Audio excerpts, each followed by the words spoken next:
mau mengenalkan materi-materi yang ada di mata kuliah wirausaha. Ada 6. Ikutin ya, bye-bye. Jadi yang pertama ada manajemen strategi wirausaha. Jadi manajemen strategi wirausaha adalah proses perencanaan, pelaksanaan, dan pengawasan strategi bisnis untuk mencapai tujuan perusahaan. Ini melibatkan analisis lingkungan bisnis, identifikasi peluang dan ancaman, serta pengembangan rencana aksi untuk memanfaatkan kekuatan dan mengatasi kelemahan. Manajemen strategi wirausaha juga membantu wirausaha membuat keputusan yang tepat untuk meningkatkan kinerja dan kesuksesan bisnisnya. Yang kedua adalah risiko usaha. Risiko usaha adalah kemungkinan terjadinya kerugian atau kegagalan dalam menjalankan bisnis.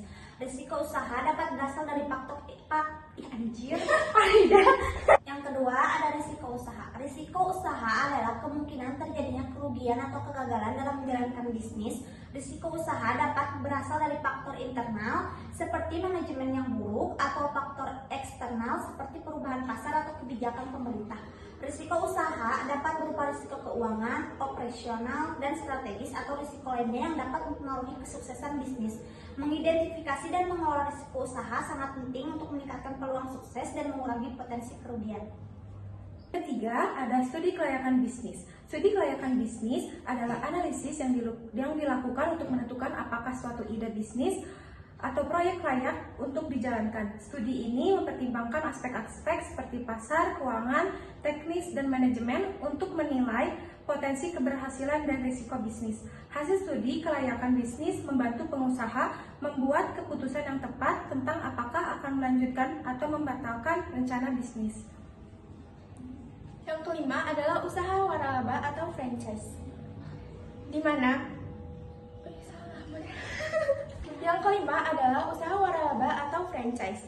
Adalah model bisnis di mana seseorang franchisor memberikan hak kepada pihak lain atau franchise untuk menggunakan nama, merek, dan sistem bisnisnya dengan membayar biaya tertentu. Franchise dapat menjalankan bisnis dengan menggunakan model yang sudah terbukti sukses. Sementara franchisor mendapatkan pendapatan dari biaya waralaba dan royalti. Usaha waralaba memungkinkan pengembangan bisnis yang lebih cepat dan mengurangi risiko bagi franchise. Yang keempat adalah usaha waralaba atau franchise.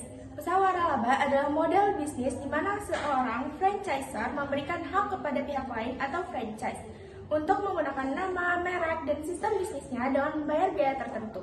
Franchise dapat menjalankan bisnis dengan menggunakan model yang sudah terbukti sukses. Sementara franchisor mendapatkan pendapatan dari biaya waralaba dan royalti. Usaha waralaba memungkinkan pengembangan bisnis yang lebih cepat dan mengurangi resiko bagi franchise. 5.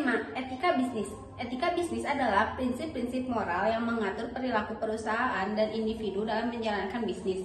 Etika bisnis mencakup nilai-nilai seperti kejujuran, integritas, tanggung jawab, dan keadilan. Etika bisnis membantu membangun kepercayaan dengan pelanggan, karyawan, dan masyarakat, serta meningkatkan reputasi dan kesuksesan bisnis jangka panjang. Dengan menerapkan etika bisnis, perusahaan dapat menghindari praktik-praktik yang merugikan dan memastikan kegiatan bisnis yang bertanggung jawab. Sekian dari kita, terima kasih. Dan jangan lupa subscribe YouTube kita. Bye-bye.